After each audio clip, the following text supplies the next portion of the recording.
Hello, this is Crypto CJ and welcome to today's trade of the day. Today I'm going to dust off an old strategy I hadn't used in a while. It's so simple, I'm kind of annoyed with myself for not using it more often, but I'll be showing that to you shortly. First though, I want to show you something in iCoinPro. So let's go over to their website and I'm going to share my screen. And let's go here. I'll be talking about Wing in a moment, but for now, I want you to look at the forum from iCoinPro. I look at this frequently. I keep it open on my computer, and this person here is Justin Clark. He's the founder of iCoinPro, and he posts frequently in this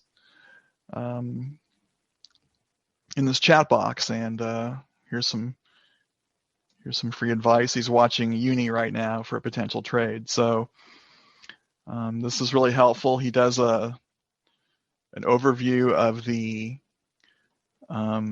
entire market, usually in the 4 o'clock hour, 4 a.m.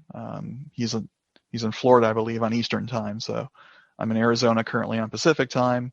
So it's about 7 o'clock my time. When I get up, I've got Justin's overview waiting for me. It's one of my favorite features of iCoinPro. But my favorite feature of iCoinPro, as you know from prior videos, is the iCoinPro Buddy Coin Crawler. So I used this morning, kind of mid-morning actually, to locate a trade in Wing.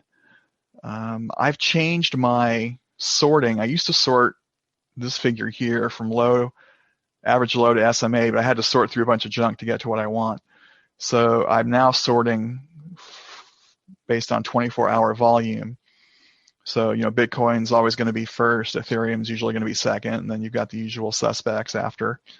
But there's still some really good volumes here. 10 million and up is golden. 1 million up is considerable, something I would consider. But I was looking at Wing, this guy right here, 10.72% between the average low into the SMA line.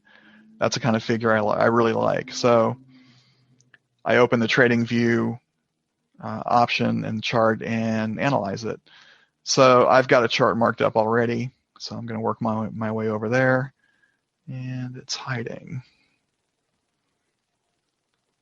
This one. All right. So it's about 10:30 in the morning. This is what I'm looking at. Wing is in a dip pattern. It's gone through once. Ideally, I'm looking for a 1, 2, 3 dip, but there's no second or third dip. It's just kind of cruising along on top of the Bollinger Band here. But I do notice that I've got 3 candles up here working their way back up towards the SMA line and a MACD cross. This is a strategy I learned when I first began learning about crypto trading. It's a 5-minute MACD blaster on Jeremy Barnett's Crypto Masters program. It's the first one I learned. I learned that about the same time I learned most of the iCoinPro strategies. So it's a very simple strategy. You look at the 1-hour chart, see how the coin is overall trending. I can see here it's on the hour, it's gone through a dip sequence. It's risen, dipped again, risen and dipped again. So I can identify a trading range here. So I know my target point is going to be well below this high, this recent high. And so that tells me that as long as my exit point is between here, and this midpoint, probably I can use the MA99 line for that, then I'm at least reasonable in considering this trade. Go to the 5-minute chart. I get in here at 10:36 for 1980. The coin trends upward.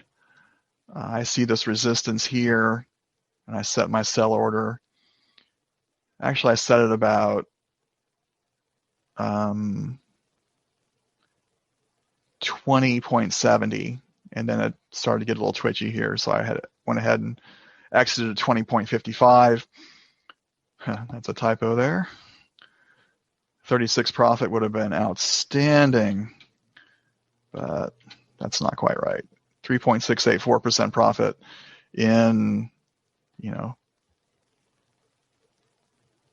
about 40 minutes. So these are the kinds of trades we like as day traders, in and out, less than an hour. If I can get, 1% or more, I'm happy. This is, 3 times that. And so I was pleased with the outcome. I like this 5-minute MACD mover strategy. I call it MACD Blaster. It's a 5-minute MACD mover. That's what Jeremy calls it. And it's very simple. Check out the hour, make sure your goal is reasonable, and then go to your 5-minute chart, hence the name, 5-minute MACD mover, and look for a MACD cross. Ideally, you want to be above the SMA line and go to the top of the Bollinger Band. What I did is a little riskier because I'm halfway between the bottom of the Bollinger Band and the SMA line. So there is a chance that it just dips again. It actually does puncture through here and go into a dip sequence. But if that happens, I'm ready to ladder buy, and those trades often work out better anyway. So the 5-minute MACD mover, it's a very good strategy for when the market's going sideways or trending down slightly. If it's trending down hard, you want to wait and do dip trades. But when it's just going sideways, and like it has been lately, this is a good strategy to use. So that's all I have for today. Please stay tuned for some additional messages, and I will see you on the next trade of the day.